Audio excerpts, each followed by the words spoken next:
항상 많이 듣는 질문 중에 하나가 승소할 수 있는 확률이 어떻게 되나요?를 여쭤보시는 경우가 굉장히 많습니다. 지인 같은 경우에는 조금 더 신경이 쓰이는 건 사실은 맞습니다. 그 밖에 어떤 장점이 있냐고 하면은 저는 장점은 그렇게 있지 않다고 생각합니다.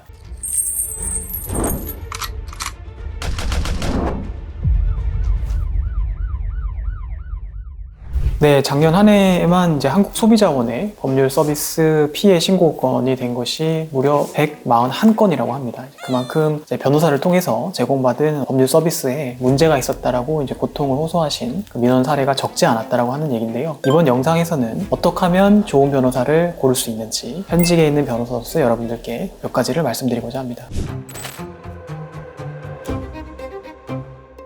첫 번째는 전문 변호사를 선임하시라는 말씀을 꼭 드리고 싶습니다. 변호사를 선임하시는 경우를 좀 살펴보면 크게 두 가지인 것 같아요. 한 가지는 이제 지인 변호사를 선임하시는 경우가 있는 것 같고, 그다음에 두 번째는 지인이 아닌 변호사를 선임하는 경우가 있는 것 같습니다. 지인 변호사를 선임하는 것에 일단은 나와 개인적으로 인연이 있는 사람이기 때문에 여러 의뢰인들과 비교했을 때 조금이라도 좀 신경 써주는 것을 느낄 수가 있다. 이 정도가 좀 장점이라고 생각하면 될 것 같습니다. 저도 당연히 지인들의 사건들을 많이 처리하기도 하지만 지인 같은 경우에는 조금 더 신경이 쓰이는 건 사실은 맞습니다. 그 밖에 어떤 장점이 있냐고 하면은 저는 장점은 그렇게 있지 않다고 생각합니다. 나의 어떤 그런 사건을 해결해 줄 수 있는 데서 가장 중요한 변호사의 자질은 결국에는 경험과 능력입니다. 얼마만큼 내가 지금 처해 있는 상황과 유사한 사건들을 해결해 봤는지 실력의 가장 중요한 원천이라고 생각해도 과언이 아닐 텐데요. 굉장히 많이 처리해 보신 경험이 있다고 한다면 그 변호사님을 선택하시는 것이 가장 좋은 해결 방법일 겁니다. 그렇게 해결한 경험이 없다고 한다면 지인 변호사님을 선택하는 것은 좋은 방법이 절대 될 수가 없습니다. 지인 변호사님을 선택하시는 것은 자유지만 나의 상황과 유사한 어떤 사건들을 해결해 본 경험이 많은지 그것을 꼭 살펴보시고 선임하시는 것이 가장 좀 중요하겠다, 염두에 주셔야겠다라는 그런 생각이 들어서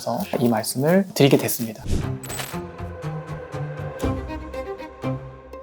직접 초기 상담을 진행하는 변호사님을 선택하라는 그런 말씀을 드리고 싶습니다. 초기 상담을 사무장이라든지 아니면은 상담 전문 직원분들께서 진행하시는 그런 회사들이 굉장히 많은 것 같습니다. 결국에는 나의 사건을 해결하는 사람은 변호사이기 때문에 어떻게 진단을 내리고 또 나에게 어떠한 해결책을 제시해 주는지를 듣고 그것을 바탕으로 선택하시는 게 당연히 맞지 않습니까? 상담 직원이라든지 또 사무장들의 어떤 그런 상담 내용을 듣고 선택하시는 경우가 사실 굉장히 많은 것 같습니다. 이런 것들은 최대한 좀 지양해 주시는 게 제일 맞겠다는 생각이 개인적으로 들고요. 나의 사건에 관여하는 변호사님께서 나의 사건을 어떻게 바라보시는지 여러분들이 꼭 상담을 받아보시고 선임을 하시는 것이 사건 해결에서 직접적으로 영향을 미치기 때문에 꼭 이러한 점들을 살펴보시고 선임하시는 것이 좋겠다는 그런 생각이 듭니다.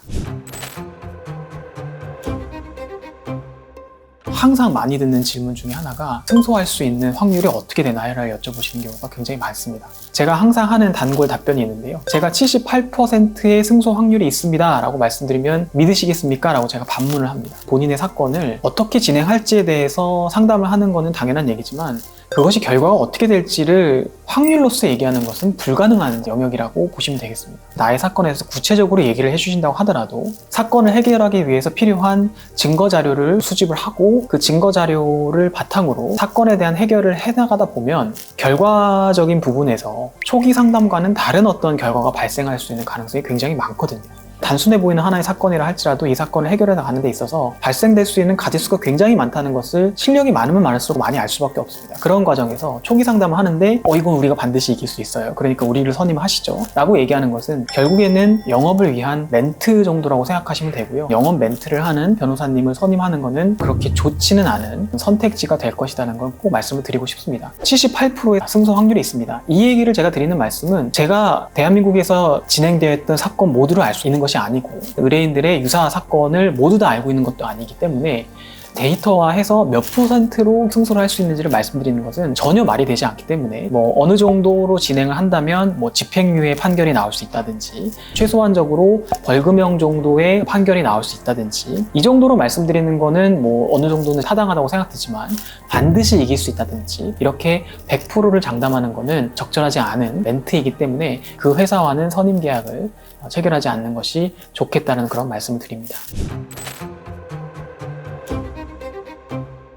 마지막으로 제가 말씀드리는 거는 소통이 잘 되는 변호사님을 선임을 하시라는 말씀을 꼭 드리고 싶습니다. 초기 상담을 변호사님과 직접 하시게 되면 이 변호사님은 나하고 사건을 진행하면서 소통이 잘 되겠구나, 나와 합이 잘 맞겠구나라고 하는 것을 어느 정도는 간파하실 수가 있거든요. 그런 것들을 꼭 경험해 보시라고 초기 상담을 직접 변호사님이 하시는 분을 고르라라는 말씀을 드렸던 것도 있고, 나와 소통이 잘 되는 변호사님을 고르시라는 것도, 나와 유사한 사건은 여러 개가 있겠지만 나의 사건과 동일한 사건은 이 세상에 하나도 없거든요. 결국에는 나의 사건을 해결하는 데 있어서는 의뢰인의 의뢰인의 정보가 가장 중요할 수밖에 없는데, 그러한 정보를 잘 듣고 파악하고 수용하는 변호사가 좋은 결과를 줄 수밖에 없을 것이고, 저희 회사 같은 경우에 참고로 말씀드리면, 제가 파트너 변호사로서 수임 상담을 진행하면서 저와 함께 수행하시는 변호사님에 대한 소개도 드리고 직접 또 상담도 진행을 하고, 이런 방식으로 의뢰인분들과 초기에 직접 대면을 하고 합을 맞춰 나가려는 그런 노력을 하고 있습니다. 저와 그리고 또 다른 변호사님들이 항상 합을 이루어서 사건을 해결하는데, 사건 해결에 관여하는 모든 변호사님들이 항상 의뢰인과 소통이 가능합니다. 그렇게 소통을 진행하고 노력하는 그런 회사들도 있다는 걸 또 참고를 하시고, 소통이 잘 되는 변호사를 여러분들께서 선택하시라는 그런 말씀을 꼭 드리고 싶었습니다.